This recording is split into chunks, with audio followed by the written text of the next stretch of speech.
વિસાવદર પેટા ચૂંટણીમાં ફોર્મ ચકાસણીનો દિવસ છે તો સમાચાર સામે આવી રહ્યા છે જૂનાગઢથી, જેમાં વિસાવદર પેટા ચૂંટણી ફોર્મ ચકાસણીનો દિવસ સામે આવ્યો છે। વિસાવદર ચૂંટણી અધિકારી સીપી હિરવાણિયાનું નિવેદન સામે આવ્યું। વિધાનસભા પેટા ચૂંટણી માટે કુલ 31 ફોર્મ ભરાયા હતા, જેમાં કુલ 22 ફોર્મ રહ્યા છે વિધાનસભા પેટા ચૂંટણી માટે માન્ય। ઉમેદવારો દ્વારા એકબીજાના ફોર્મ ઉપર વાંધો ઉઠાવવામાં આવ્યો છે। સમાચાર સામે આવી રહ્યા છે જૂનાગઢથી, જેમાં કેટલાક ઉમેદવારો સામે વાંધા અરજીઓ આપવામાં આવી છે। ઉમેદવારો સામેની વાંધા અરજીઓની તપાસ થઈ રહી છે।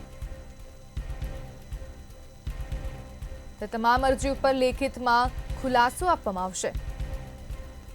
કેટલાક ડમી ઉમેદવારોના ફોર્મ પણ રદ થયા છે।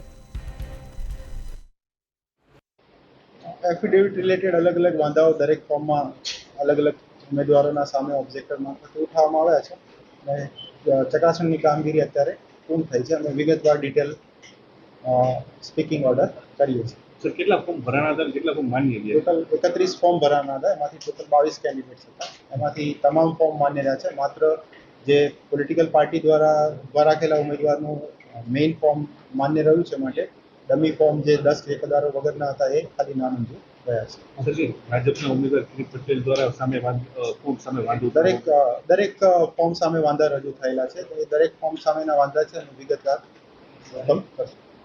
Thank you sir.